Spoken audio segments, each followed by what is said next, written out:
Hello students, science power point के YouTube channel पर आप सभी का स्वागत है। आज हम इस वीडियो के अंदर हुंस-डिक्कर अभिक्रिया के बारे में पढ़ने वाले हैं। हुंस-डिक्कर अभिक्रिया में कार्बोक्सिलिक अम्ल के सिल्वर लवण की अभिक्रिया ब्रोमीन यानी कि Br2 के साथ करवाई जाती है। यह अभिक्रिया CCl4 कार्बन टेट्राक्लोराइड की उपस्थिति में संपन्न होती है। इस अभिक्रिया में मुख्य उत्पाद के रूप में RBr यानी कि एल्किल ब्रोमाइड तथा सह उत्पाद के रूप में CO2 प्लस AgBr बनता है। लेकिन इस अभिक्रिया को पढ़ने से पहले हम इस जो कार्बोक्सिलिक समूह होता है उसके बारे में थोड़ा बेसिक जान लेते हैं, जिससे कि यह अभिक्रिया हमें आसान भाषा में आसान तरीके से समझ में आए। तो देखना, सबसे पहले आप लिख लेना हुंस-डिक्कर अभिक्रिया। हुंस-डिक्कर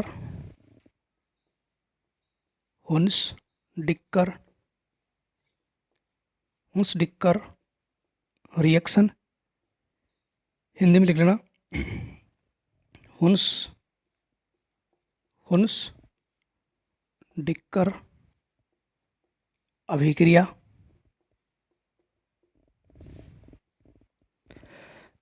हुंस-डिक्कर अभिक्रिया, देखो, इस अभिक्रिया को पढ़ने से पहले हमें पता होना चाहिए कि कार्बोक्सिलिक समूह क्या होता है, क्योंकि कार्बोक्सिलिक समूह का सिल्वर लवण इसमें लिया जाएगा। तो उसको पहले हम समझ लेते हैं। देखो, इसमें क्या होता है, हमारे पास जो एक होता है COOH, ये जो आपको बोर्ड के ऊपर दिख रहा है COOH, इसे बोला जाता है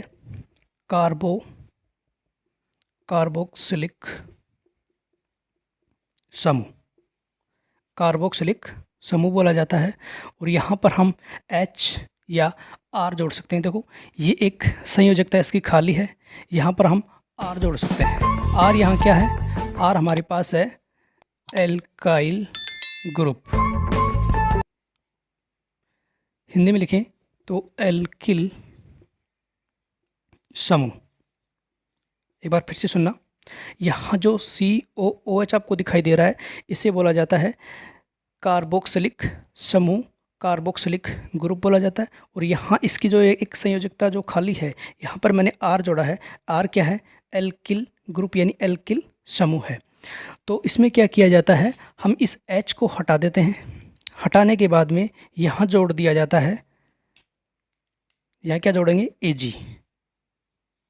Ag बोले तो सिल्वर।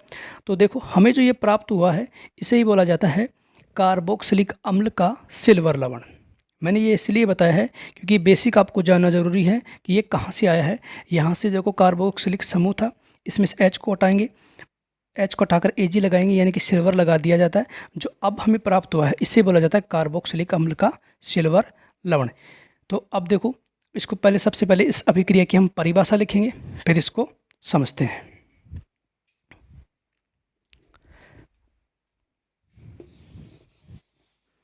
तो सबसे पहले हम डेफिनेशन की बात करते हैं। तो सबसे पहले आप परिभाषा लिखना।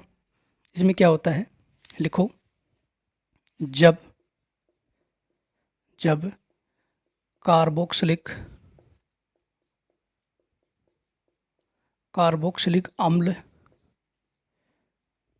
अम्ल के सिल्वर लवण की अभिक्रिया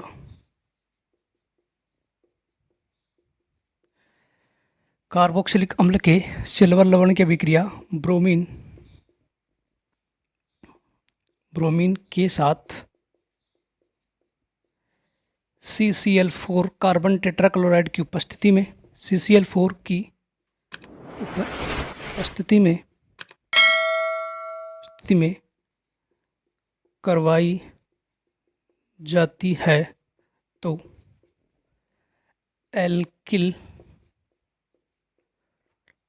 एल्किल ब्रोमाइड मुख्य उत्पाद के रूप में बनता है।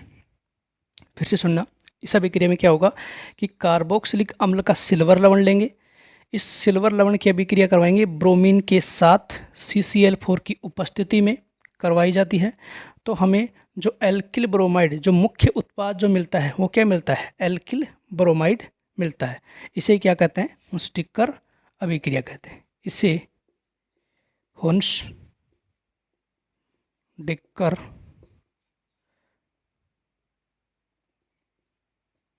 अभिक्रिया कहा जाता है। ये तो हमारे पास इसकी परिभाषा हो गई।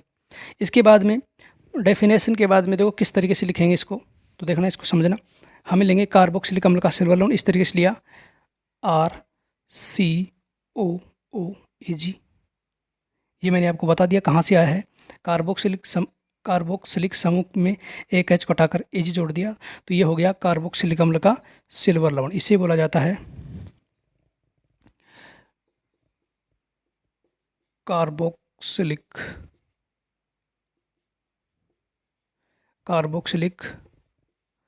अम्ल का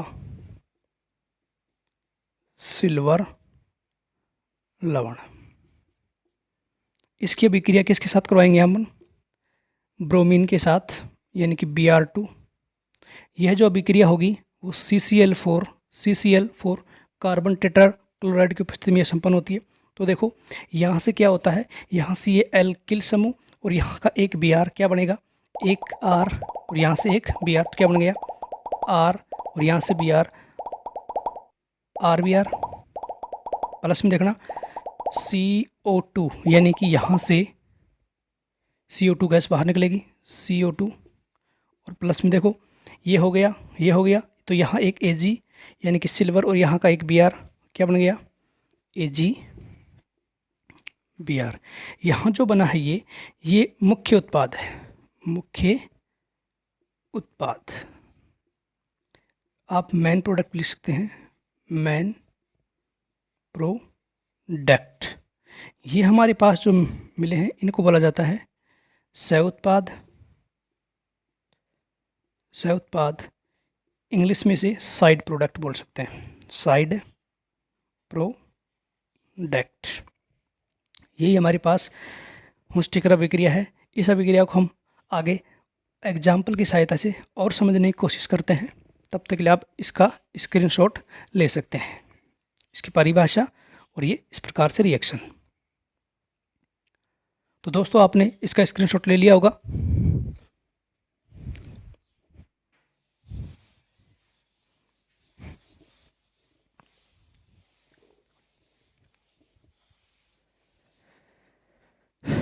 तो क्या हुआ, मैंने कैसे लिखा था इसको, मैंने लिखा था RCOOAG प्लस Br2 CCl4 क्या बना RBr